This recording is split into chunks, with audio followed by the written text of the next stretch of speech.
Imagine spending your entire life believing you had no one. No family. No place to call home. Then one phone call changes everything. A young woman inherits an old furniture restoration workshop from an aunt she never knew existed. But when she arrives, she discovers something even more surprising. Someone has been waiting for her for over 20 years. What she uncovers inside that forgotten workshop will reveal a family secret, a promise that never died, and a powerful lesson about second chances that may change the way you see your own life. Stay with me until the end, because the final letter she reads changes everything. Some people inherit money, some inherit land. Alice Warren inherited something far more valuable. Proof that someone had spent 20 years searching for her. At 24, Alice had become remarkably good at one thing: leaving. Everything she owned fit inside an old canvas duffel bag. The bag was older than the last 3 cars she had driven and held more motel key cards than family photographs. She had learned long ago that unpacking was dangerous. Unpacking meant believing you might finally stay. And staying always ended the same way. Alice had entered foster care before she could remember her mother's face. She grew up moving from one temporary home to another, collecting first names instead of family names. After enough goodbyes, she stopped asking where she belonged. It hurt less that way. As an adult, she worked wherever she could, stocking shelves, cleaning motel rooms, unloading delivery trucks. When a job ended, she simply packed her bag and drove away. She always left first. It was easier than being left behind. Then, one rainy Tuesday morning, her phone rang. The attorney spoke gently. There was one request Esther Warren repeated until her final days. He paused.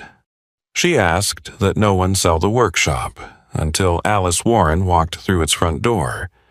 Alice frowned. "I think you've called the wrong person." "No," he replied quietly. "I've spent months making sure I haven't." The room fell silent. Esther Warren, he explained, was her mother's older sister. For nearly 20 years, Esther had searched for the little girl who disappeared into the foster care system after tragedy shattered the family.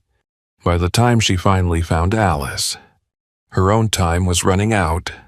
Instead of arriving only to say goodbye, Esther chose to leave behind something she hoped would still change a young woman's life. Not money, not jewelry, a furniture restoration workshop in the small mountain town of Cedar Hollow, Idaho. It was called Warren Restoration Barn. The workshop had stood for more than a century. The roof leaked. The windows rattled in winter storms. Most people believed it wouldn't survive another year. Alice had no intention of saving it. She would sell the building, pay off her debts, and continue driving toward another town where nobody knew her name. It was the only future she understood. 2 days later, she arrived beneath a gray Idaho sky.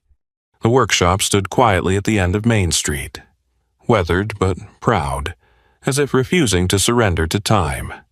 Then she noticed something unexpected. A thin trail of smoke curled from the chimney. Someone was inside. As she stepped onto the porch, she heard the slow, familiar sound of wood being carefully shaped by hand.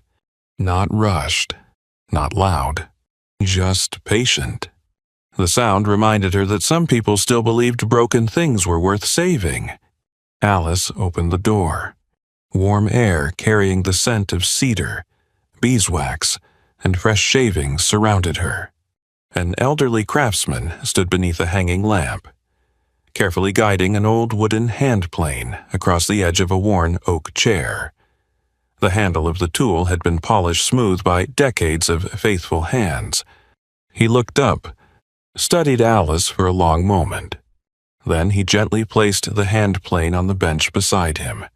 A quiet smile crossed his face. "I was beginning to worry," he said softly. Esther always believed you'd find your way here.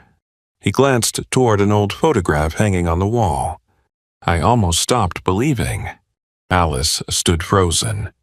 For the first time in her life, someone had been waiting for her to come home. For several long moments, neither Alice nor the old craftsman spoke. The workshop seemed to fill the silence for them. Somewhere near the back wall, an old clock ticked steadily. A kettle hummed on a small cast-iron stove. Snowflakes drifted lazily past the dusty windows, softening the afternoon light. The place didn't feel abandoned. It felt patiently alive. The elderly man wiped the fine wood shavings from his hands before stepping forward. "My name's Peter Donovan," he said warmly. "I've been working here for 32 years. Alice glanced around the workshop. "You still work here?" Peter smiled. "I never really stopped." She hesitated before asking the question that had been circling her mind since she arrived. "The lawyer said my aunt passed away weeks ago." "I know." "You knew?" Peter nodded slowly. "I was sitting beside her hospital bed the night she left us." Alice lowered her eyes. She had never met Esther Warren. Yet somehow this stranger had been there when family should have been. Peter walked toward a weathered oak desk in the corner and carefully lifted a small wooden box. He placed it gently in front of Alice. "She asked me to give you this." Inside rested a brass key, yellowed with age. Beneath it lay a folded note written in elegant handwriting. "For Alice, when she's ready." Alice reached for the envelope, then stopped. "I'm not sure I should." Peter looked at her with kind, understanding eyes. "She knew you'd say that." Alice looked up. "What do you mean?" Peter chuckled softly. "Esther used to tell me, that girl has spent her whole life expecting disappointment. She'll hesitate before accepting anything good." Alice felt something tighten in her chest. How could a woman she'd never met understand her so well? Peter walked slowly through the workshop. His fingertips brushed old tables, rocking chairs, cabinets, and dressers waiting patiently for careful hands. "People think this place repairs furniture," he said. "They're wrong." Alice frowned. Peter stopped beside an old rocking chair with one missing armrest. "The gentleman who brought this chair here lost his wife after 54 years of marriage. He didn't want a new chair. He wanted the one she'd rocked their grandchildren in." A few steps farther stood a scarred dining table. "That table has welcomed Thanksgiving dinners for 4 generations. The family could have bought another one. But memories don't come with new furniture." Alice found herself listening more closely than she expected. Peter smiled. "Every scratch in this building belongs to someone." He rested his hand on the old wooden hand plane lying on the workbench. The handle had become silky smooth after decades of use. Esther believed wood remembers. Alice looked puzzled. "So did I," Peter continued. "She used to say people aren't much different." The words settled quietly between them. For the first time in years, Alice didn't feel the need to answer. She simply listened. After a while, Peter opened a worn ledger filled with handwritten names. Hundreds of them. Beside each name was a description of a piece of furniture and, in Esther's careful handwriting, a short note. "Returned before his granddaughter's wedding. Prepare quietly. Anniversary surprise. Do not charge, veteran." Alice slowly turned another page, then another. None of the notes mentioned money. Only people. Only stories. She kept all this. Peter nodded. She remembered every family that walked through that door. Alice looked around the workshop once more. Suddenly, it no longer felt like an old business. It felt like a place people trusted with pieces of their lives. She closed the ledger gently. "I'm sorry." Peter looked surprised. "For what?" "I came here planning to sell everything." Peter wasn't offended. Instead, he gave a small, understanding smile. Most people would. He walked toward the front window. Outside, snow had begun falling more heavily. I won't ask you to make any decisions today. He paused before continuing. But I made Esther a promise. What promise? To keep these doors open until you arrived. Alice waited. Peter looked back at her. And if you were willing, I'd like 1 month, just 30 days. Help me finish the work she couldn't. Alice stared at him. I don't know anything about restoring furniture. You don't have to. You only have to stay. Those 4 words echoed through the workshop. Stay. It was such a simple request. Yet no one had ever asked that of Alice before. Her entire life had been built around leaving. Before she could answer, a loud crack echoed overhead. Both of them looked up. A steady drip of icy water splashed onto the wooden floor. Another followed. Then another. Peter sighed quietly. The roof's getting worse. He reached for an old bucket and placed it beneath the leak. It'll hold for now. Alice looked at the water spreading across the floorboards. The building was older than either of them. The workshop needed repairs. The county inspection was only months away. The business barely survived. Selling suddenly seemed like the sensible choice. And yet, as she looked around the room, she couldn't ignore the strange feeling growing inside her. Someone she had never met had searched for her for 20 years. Someone had trusted her with an entire lifetime's work. Someone had believed she would come. Peter picked up the old hand plane once again. Running his thumb across its worn wooden handle, he smiled almost to himself. Esther used this tool every morning. Then he looked at Alice. One day she hoped you would too.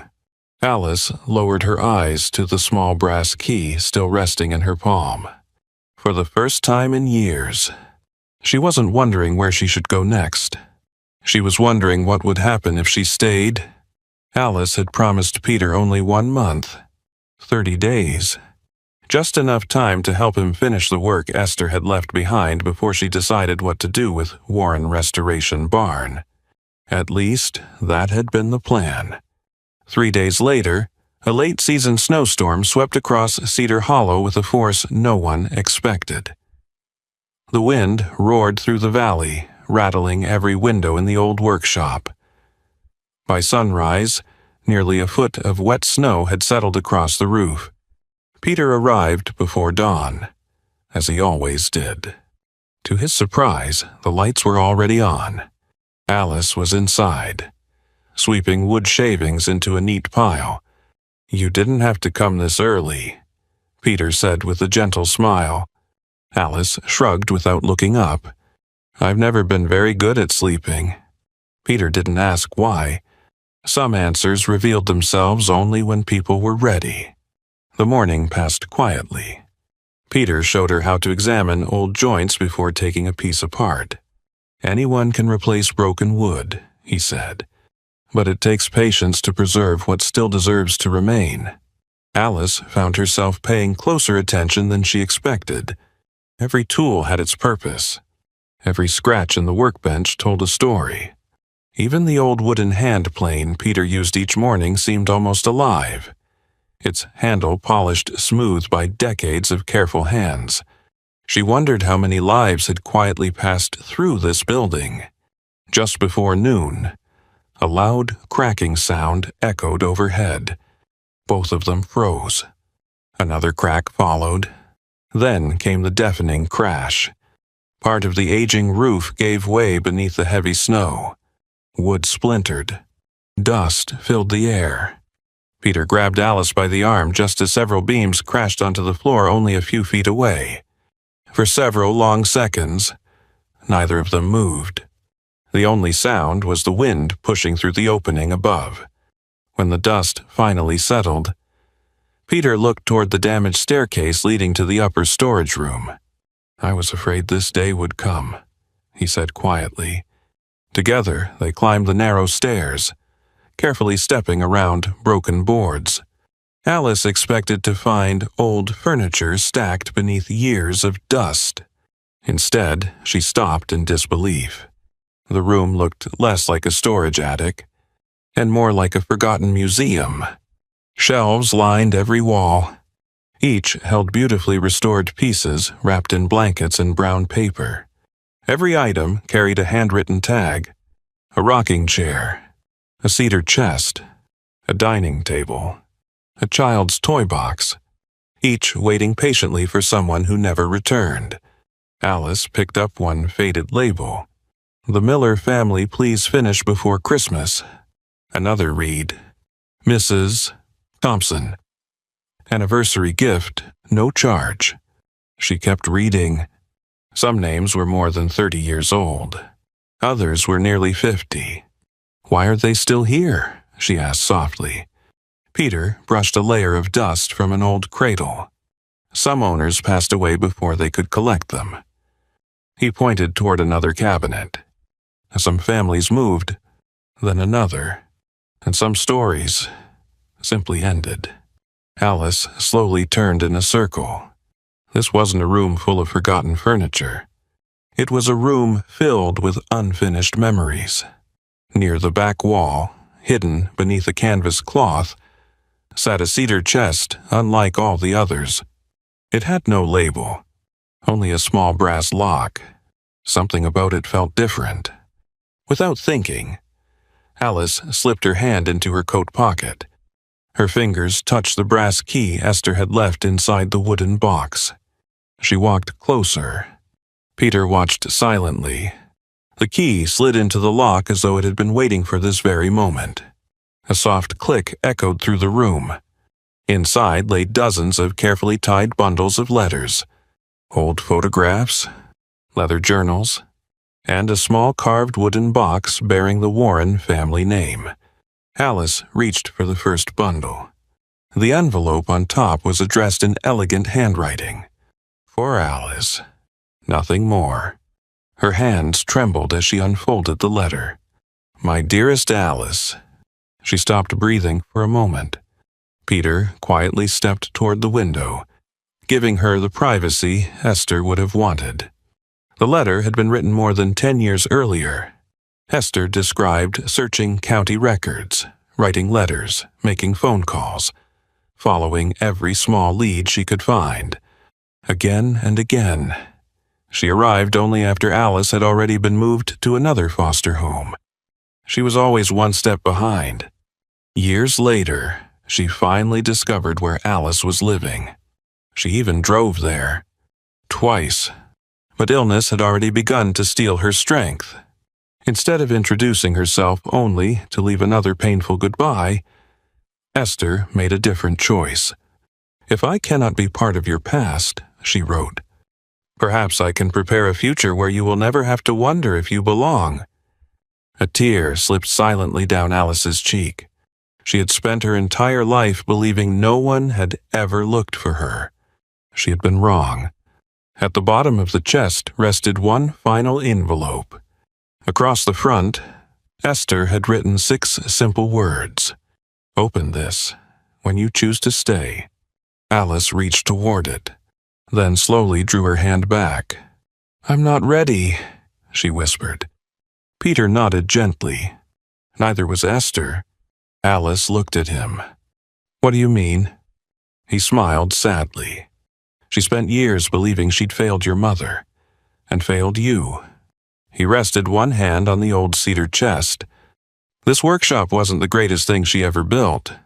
He looked into Alice's eyes. "You were." Outside, the storm began to clear. A single beam of afternoon sunlight slipped through the broken roof, filling the dusty attic with warm, golden light. Peter glanced upward. "We can repair the roof." Then he looked around the room filled with forgotten stories. But memories don't always get a second chance. Alice looked down at the unopened envelope still resting inside the chest. When she arrived in Cedar Hollow, she thought she had inherited an old workshop. Now she understood. Esther hadn't left her a business. She had left her a place where broken things and perhaps broken people could finally find their way home. The snowstorm was gone by morning, but the damage it left behind remained. Sunlight streamed through the hole in the roof, casting long beams across the workshop floor. Dust drifted through the air, glowing like tiny golden stars. Peter stood outside studying the broken shingles. "We'll have to replace more than I hoped," he said quietly. Alice looked up at the damaged roof. Only a week ago, she would have seen nothing more than another expensive repair. Now she found herself wondering how many winters this old building had survived, and how many more it deserved. Without saying a word, she picked up a broom and began sweeping away broken plaster and splintered wood. Peter noticed. He didn't thank her. He simply smiled to himself. He was beginning to understand Alice. Whenever emotions became too heavy, she kept her hands busy. Work was the only place she'd ever felt safe. Life inside Warren Restoration Barn slowly settled into a routine. Every morning, Peter unlocked the front door before sunrise. He wound the old clock hanging near the entrance. He carefully placed the worn wooden hand plane on the workbench. Then he poured 2 cups of coffee instead of 1. He never asked whether Alice planned to stay another day. He simply believed she would, and each morning, she did. At first, Peter taught her simple things: how to recognize oak from walnut without looking, how old pine carried a sweeter scent than freshly cut lumber, how patience could save wood that impatience would destroy. But after several days, Alice realized she wasn't really learning about furniture. She was learning about people. One afternoon, Peter placed 2 old dining chairs on the workbench. One had a broken leg. The other was covered with deep scratches and worn smooth along the edges. "If you could only save one," he asked, "which would you choose?" Alice studied them for a moment. "The scratched one." Peter smiled. "And why is that?" "The broken leg can be repaired," she answered. She gently ran her fingers across the worn seat. "But someone spent years sitting here." Peter carefully turned the chair upside down. Carved beneath the seat were 3 different sets of initials. 3 dates. 3 generations of one family, Peter said. Each grandchild carved their initials before leaving for college. Alice traced the faded carvings with her fingertips. For most of her life, she believed flaws made something less valuable. Peter was teaching her something entirely different. Sometimes the imperfections were the very reason something mattered. Not long afterward, an elderly woman walked into the workshop carrying a small cedar hope chest. "My husband built this for me before we were married," she said softly. "We've been together 53 years." She smiled through tears. "He passed away last winter. The chest had been badly damaged by termites. I don't need it to look new," she whispered. "I only want my granddaughter to know her grandfather's hands once built something beautiful." Peter looked at Alice. "This one's yours." Alice hesitated. "I've never restored anything like this." Peter smiled gently. "No, but you've spent your whole life learning how to survive. Now it's time to learn how to preserve." Those words stayed with her. For nearly a week, Alice worked carefully on the little cedar chest. She repaired the weak joints but refused to erase its history. She left a tiny dent in one corner after learning it happened while the young couple carried it into their first home. Inside the lid remained a faded pencil mark measuring the height of their oldest son at 5 years old. She could have sanded it away. She chose not to. When the elderly woman returned, she ran her hand across the chest and quietly began to cry. "It still feels like his work," she whispered. Peter said nothing. Neither did Alice. For the first time, she understood something that changed the way she looked at the entire workshop. Restoration wasn't about making old things look new. It was about protecting the love they carried. That evening, Peter handed Alice one of Esther's old journals. She expected instructions about woodworking. Instead, she found page after page filled with observations about people. Never ask what happened to the furniture. Ask what happened to the family. Another page read, "Every crack has a story. If you repair the wood but ignore the story, you've only finished half the job." Alice smiled as she turned each page. Although Esther was gone, her voice still filled the workshop. She was still teaching, still encouraging, still quietly shaping lives. As the days passed, something unexpected happened. Neighbors began stopping by. Some brought broken furniture. Others brought fresh bread, homemade pies, or hot soup. A retired electrician quietly repaired unsafe wiring. A roofer volunteered an entire weekend replacing damaged shingles. When Alice thanked them, they all answered the same way. "Esther helped my family years ago. It's our turn now." Again and again she heard stories she'd never known. Esther had repaired furniture for families who couldn't afford it. She never charged widows. She quietly restored a veteran's dining table after a house fire. She remembered birthdays, anniversaries, children's names. She hadn't simply built a business. She had built trust. For the first time in her life, Alice experienced something she'd only seen in movies. A community where people looked after one another without expecting anything in return. Late one evening, after Peter had gone home, Alice remained alone in the workshop. The old clock ticked softly. The room smelled of cedar and warm beeswax. Her eyes settled on the worn wooden hand plane resting exactly where Peter always placed it. She picked it up carefully. The smooth handle fit naturally in her hands. She imagined Esther holding it. Then Peter. Now. Her. For years, Alice believed she was someone without roots. Someone whose story began only with loss. Standing in the quiet workshop, she realized something remarkable. She did have a history. She simply hadn't discovered it until now. For the first time since arriving in Cedar Hollow, she wasn't thinking about where she would go next. Instead, she caught herself wondering what the workshop might look like a year from now. The thought startled her, because without realizing it, she had already begun to imagine a future where she stayed. Spring arrived quietly in Cedar Hollow.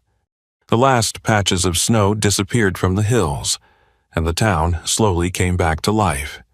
Every morning, the front doors of Warren Restoration Barn opened before sunrise, and every evening they closed long after the lights on Main Street had gone dark. The workshop wasn't getting richer, but somehow it was becoming busier than ever. People came carrying more than broken furniture. They carried memories. One Saturday morning, an elderly man named Frank stepped through the front door with a weathered rocking chair balanced carefully in the back of his pickup truck.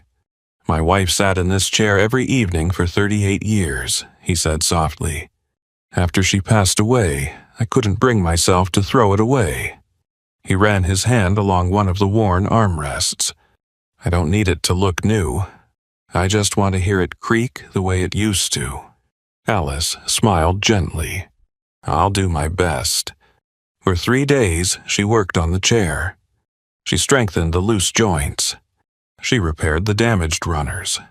But she refused to sand away the small scratches left by decades of use. Those marks belonged to someone's life. When Frank returned, he lowered himself carefully into the chair. For a moment, nothing happened. Then came the familiar wooden creak. His eyes closed.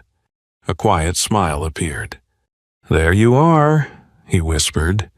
It sounded less like he was speaking to the chair, and more like he was speaking to his wife. Peter quietly stepped outside, pretending to sweep the porch. Some moments deserved privacy. Alice stood silently, realizing she hadn't simply repaired a piece of furniture. She had returned someone a memory. Stories like Frank's began traveling far beyond Cedar Hollow. Neighbors told friends. Visitors shared photographs online. A small local newspaper published an article titled, "The Workshop That Restores More Than Furniture." Alice thought little of it. Until one morning, a delivery truck arrived carrying an antique dining table from Oregon. The next week came a handmade cradle from Montana. Then an old church pew from Wyoming. Every shipment included a handwritten letter. Not instructions about the repair. Stories. One family wanted their grandchildren to gather around the same table, where 4 generations had shared Thanksgiving dinner. Another hoped a cradle would welcome the first baby born into the family in almost 20 years. Every piece carried a history no one wanted to lose.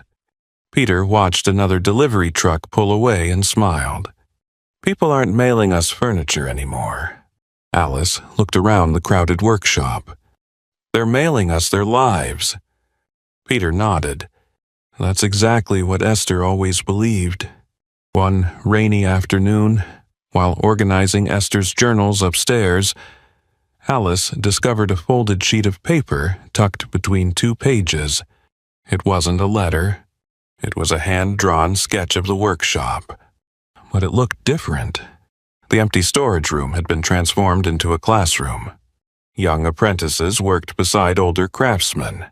Shelves overflowed with tools instead of forgotten furniture. Across the top, Esther had written, "Second Chance Workshop." Beneath the drawing appeared one simple sentence. Everyone deserves someone willing to teach them before life teaches them the hard way. Alice carried the sketch downstairs. Peter smiled the moment he saw it. "So, you finally found it. You knew this existed. I helped her draw it." Alice looked back at the sketch. She wanted to build a school. Peter nodded. Not a school. A place where people who felt forgotten could learn a skill and remember they still mattered. He paused. Young adults leaving foster care. Veterans trying to begin again. Men and women who lost jobs they'd worked their whole lives to keep. Retirees who still had wisdom worth passing on. Alice looked around the workshop.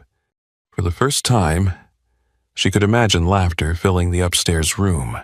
Young hands learning from experienced ones. The old building wasn't just meant to preserve furniture. It was meant to preserve people.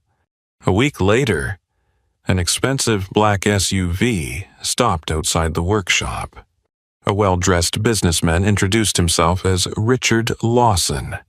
He represented one of the largest furniture companies in the region. After walking through the building, he placed a folder on the workbench. "We'd like to purchase the property." Alice opened it. The offer took her breath away. It was enough money to erase every debt she'd ever carried. Enough to buy a home. Enough to never worry about another rent payment for the rest of her life. Richard smiled confidently. "We'll keep the front of the building for historical value. The rest will become a regional distribution center." It makes financial sense. Only a few weeks earlier, Alice would have accepted before he finished speaking. Now. She couldn't bring herself to answer. Peter remained completely silent. This decision belonged to her. That evening, after Richard left, Alice wandered through the quiet workshop. She stopped beside Frank's rocking chair, then beside Esther's workbench. Finally, her eyes rested on the old wooden handplane. She picked it up. The smooth handle fit perfectly in her hands. For the first time, the workshop no longer felt like property. It felt like responsibility. The following morning brought another surprise. A county inspector arrived, carrying an official report. The building had failed several structural requirements. The damaged roof needed replacing. The electrical wiring no longer met safety standards. Parts of the foundation required immediate repairs. The workshop had 6 months to complete the work or lose its operating license. After the inspector left, Alice placed the report beside Richard Lawson's offer. One piece of paper promised comfort. The other demanded courage. Peter quietly folded the inspection report. Whenever Esther faced a decision like this, he said softly, she always reminded herself of one thing. Alice looked at him. What was it? Peter smiled. The easiest path rarely leaves the greatest legacy. Alice looked around the workshop one more time. Just a month ago, this had been an old building she planned to sell. Now it had become something entirely different. A place where memories were protected, where strangers became neighbors, where broken things found another chance. For the first time in her life, walking away no longer felt like freedom. It felt like abandoning the only place that had ever truly felt like home. Alice didn't sleep much that night. Richard Lawson's offer remained on Esther's old workbench, neatly folded beside the county inspection report. One promised security, the other demanded sacrifice. She stood alone in the quiet workshop long after Peter had gone home. The old wall clock ticked steadily, filling the silence that once made her uncomfortable. Now it felt strangely comforting. Her eyes wandered across the room. The rocking chair Frank had reclaimed, the cedar hope chest she had restored, the dining table waiting to be returned to a family in Oregon. Each piece had once arrived broken. Each piece had left carrying hope. She suddenly realized something. The workshop had already begun restoring someone else. Her. The following morning, Alice invited Peter to breakfast at the little diner across the street. He looked surprised. You've never asked me to breakfast before. Alice smiled. I've never had anyone worth asking. Peter chuckled, but his eyes softened. Over eggs and coffee. She slid Richard Lawson's offer across the table. I almost signed it, she admitted.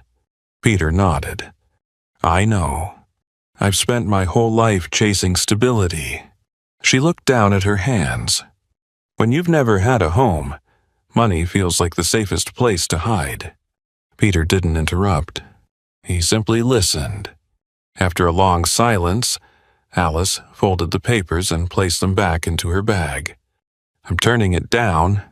Peter looked at her for several seconds. Then he smiled. Not the proud smile of a teacher. The relieved smile of a man who had quietly hoped she had finally found what Esther always believed she would. You've already made your first restoration, he said. Alice frowned. What do you mean? You stopped running. The days that followed were some of the busiest Warren restoration barn had seen in years. The roof still needed replacing. The wiring still needed updating. The bills continued arriving. But something had changed. When people in Cedar Hollow learned the workshop might close, they refused to let it happen. One Saturday morning, pickup trucks began arriving before sunrise. A retired roofer climbed onto the building with his sons. An electrician volunteered to replace the old wiring. A local lumber mill donated reclaimed oak beams. The owner of the hardware store quietly delivered boxes of nails, paint, and screws without sending an invoice. When Alice tried to thank them, an older woman simply smiled. Esther helped us when nobody else could. We're only returning the favor. For the first time in her life, Alice understood something no foster home had ever taught her. Communities weren't built by people who needed one another. They were built by people who chose one another. One afternoon, while sorting through Esther's journals, Alice found another handwritten note tucked between the pages. Unlike the others, it wasn't addressed to anyone. It appeared to be a reminder Esther had written to herself.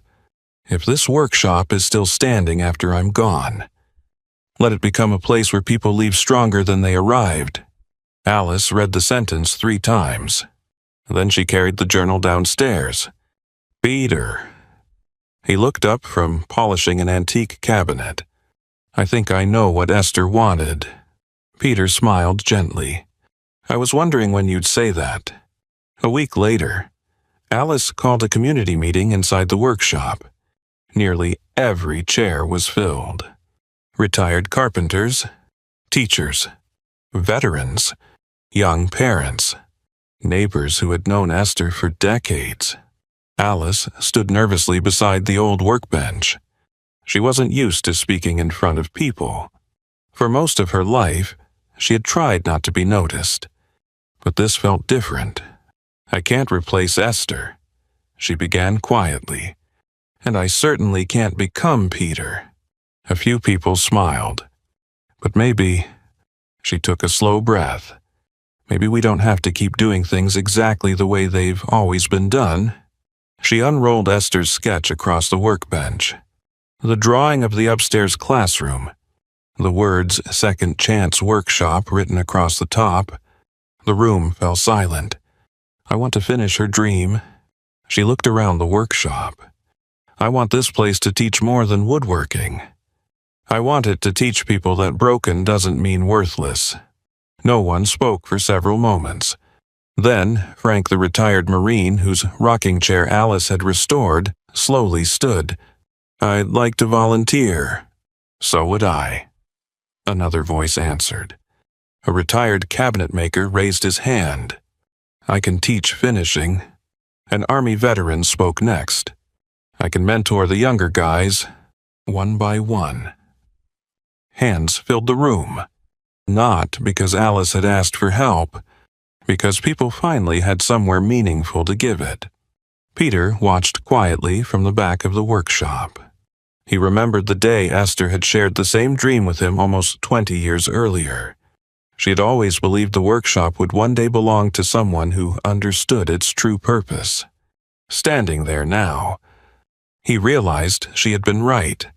As summer approached, the upstairs storage room slowly transformed. The forgotten furniture was carefully relocated. Whole shelves became workstations. The damaged floor was repaired.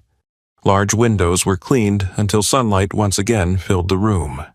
On the first morning of the program, 6 students arrived.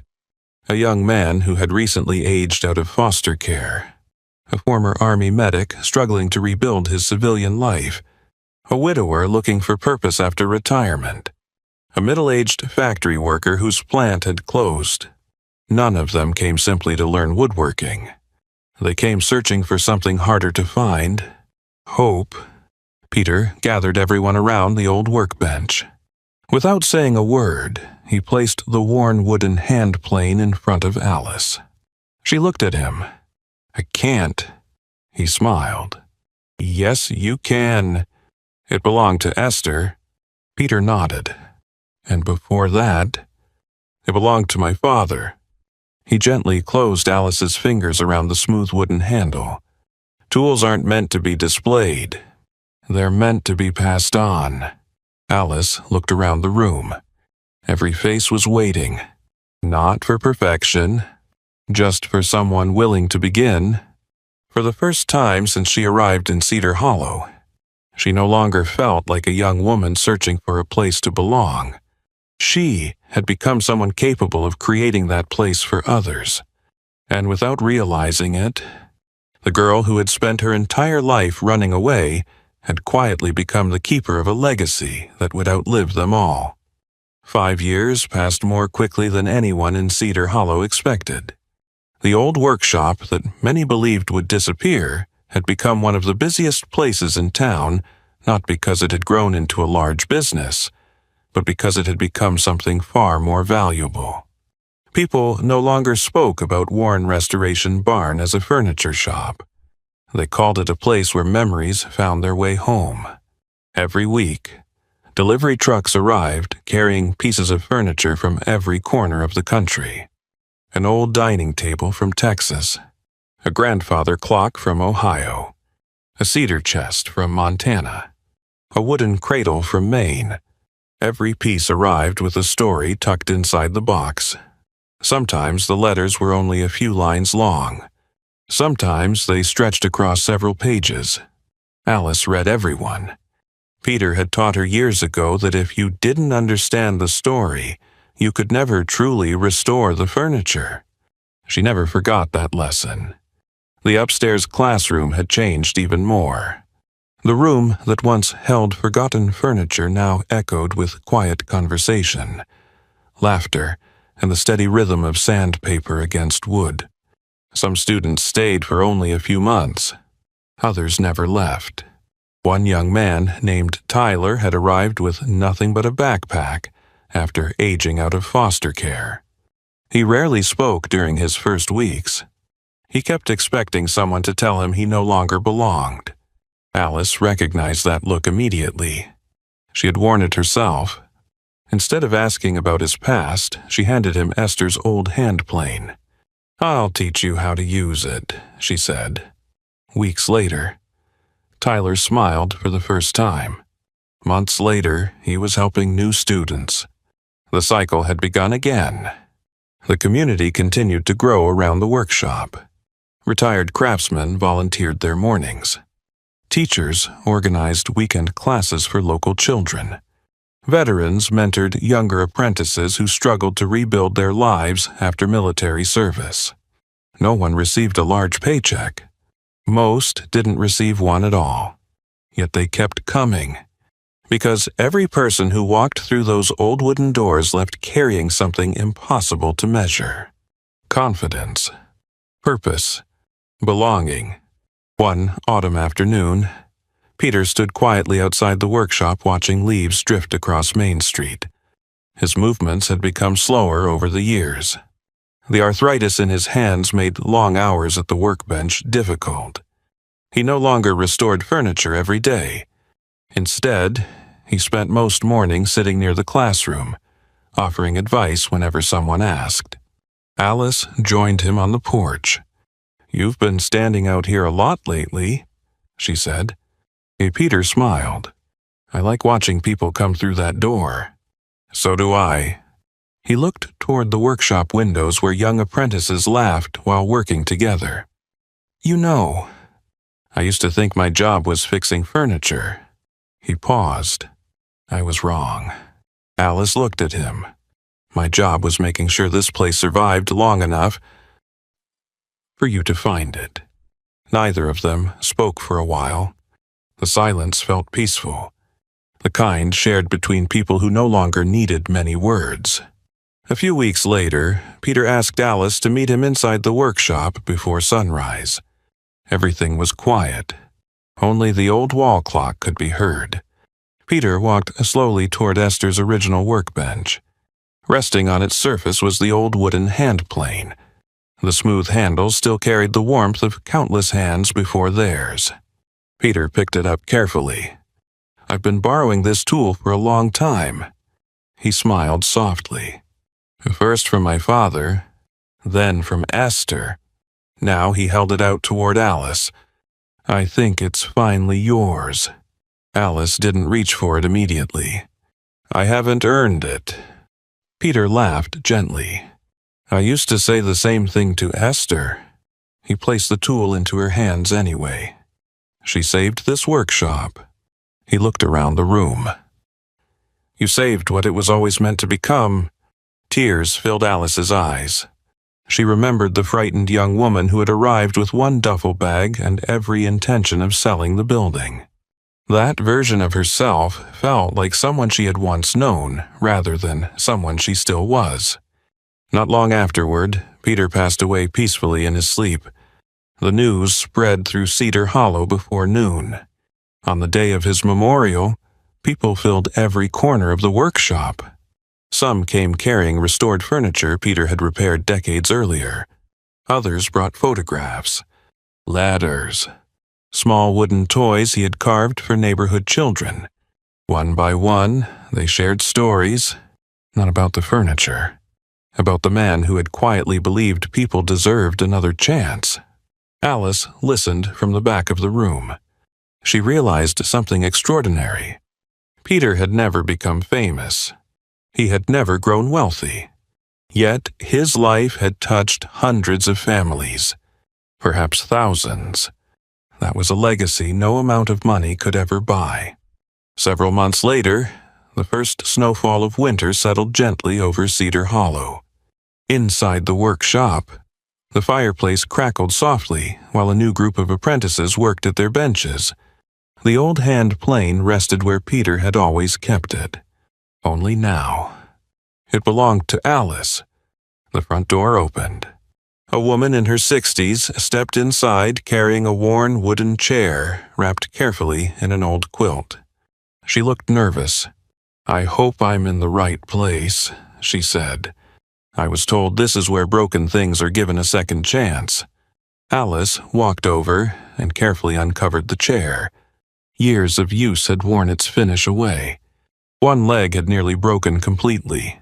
She smiled, then looked gently into the woman's eyes. "Sometimes," she said quietly, "it's the people who need that second chance even more than the furniture." The woman's eyes filled with tears. She nodded without speaking.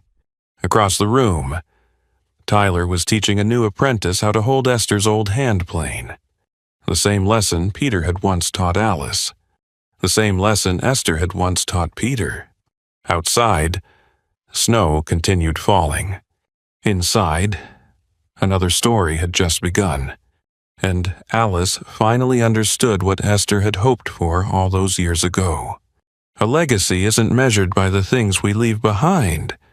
It's measured by the lives that continue to grow, because we were here. Warren Restoration Barn had never simply restored old furniture. It restored faith. It restored families. And, one quiet story at a time, it restored hope. Winter returned to Cedar Hollow. Inside Warren Restoration Barn, the lights still came on before sunrise. The old wall clock still ticked. The smell of cedar still filled the air. And every new apprentice began the same way. Before touching any tool, they held the old wooden hand plane that had once belonged to Peter. And before him, to Esther. It wasn't meant to make them better woodworkers. It reminded them that patience always comes before skill. One afternoon, Tyler stood beside a nervous young apprentice beginning his first day. The boy looked at the hand plane and whispered, "I've never done anything like this." Tyler smiled. "Neither had I." He gently placed the tool into the young man's hands. "You don't have to know everything. You just have to stay." From across the workshop, Alice heard those words and smiled. Years ago, Peter had said the very same thing to her. The lesson had found another generation. That evening, after everyone had gone home, Alice climbed to the attic and opened the final letter Esther had left behind. It contained only a few lines. "My dear Alice, if you're reading this, then you finally found what I always hoped you would. A place where you no longer feel the need to leave. Live kindly, teach generously, and always leave people stronger than you found them." Alice folded the letter carefully. Then she reached into the pocket of her old jacket and pulled out the last motel room key she had carried for years. It was a small reminder of a life spent preparing to leave. She looked at it for a long moment, then quietly placed it inside Esther's desk drawer, not because she wanted to forget her past, but because she no longer needed to carry it before locking the workshop for the night. Alice rested her hand on the old wooden hand plane. Outside, fresh snow covered the streets. Inside, laughter echoed from the upstairs classroom where another group of apprentices had just finished their lesson. The workshop was never really about furniture. It was about people, about giving memories another chance, about reminding those who had been forgotten that they still mattered. Somewhere in Cedar Hollow, an old workshop still opens its doors every morning. The coffee is warm, the lights are on, and if you ever arrive carrying something broken, you'll probably hear someone smile and say, "Take your time. The best things in life are rarely replaced. They're restored."